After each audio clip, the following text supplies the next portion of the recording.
I want to be honest with you about something. I am a professional descendant of one of the most important lineages in the history of American surgery. Sabiston trained under Blaylock. Blaylock's greatest work was built by Thomas, and I was welcomed into that line. But I am not Vivian Thomas. I am not Alfred Blaylock. I am not David Sabiston. I've had to sit with that. The fact that I am, in many ways, a beneficiary. That someone else's grace, someone else's advocacy opened the door. Not just my excellence, not just my work ethic. Someone had to decide I was worth seeing. David Sabiston decided that, because Vivian Thomas had taught him how. I have used my voice. I have stood in rooms full of young people who looked like I looked, brown-skinned, learning disabled, carrying potential. Potential that the world hadn't decided to acknowledge yet, and I have told them the truth. Not the inspirational poster version, the real version, the version that includes the exhaustion and the humiliation.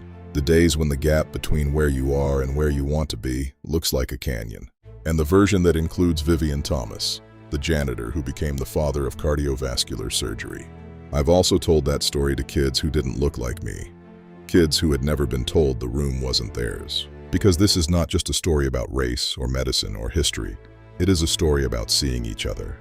David Sabiston was an ally before that word existed. He didn't post about it. He spent decades fighting, quietly and persistently, to correct an injustice that most of his colleagues had accepted as simply the way things were. That is a different order of commitment. I have not written the definitive textbook or performed the foundational operation. What I have done is smaller. I have told the story. If you are a young person watching this, listen.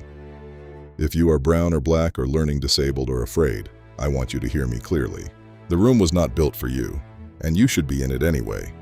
The architects weren't supposed to be there either, even if you fall short of every goal, even if the title never matches the work. Tell the story. Carry the torch. Don't put it down. That's all any of us were ever asked to do. That's all any of us were ever asked to do. Visit unbedsidemanners.com for more stories.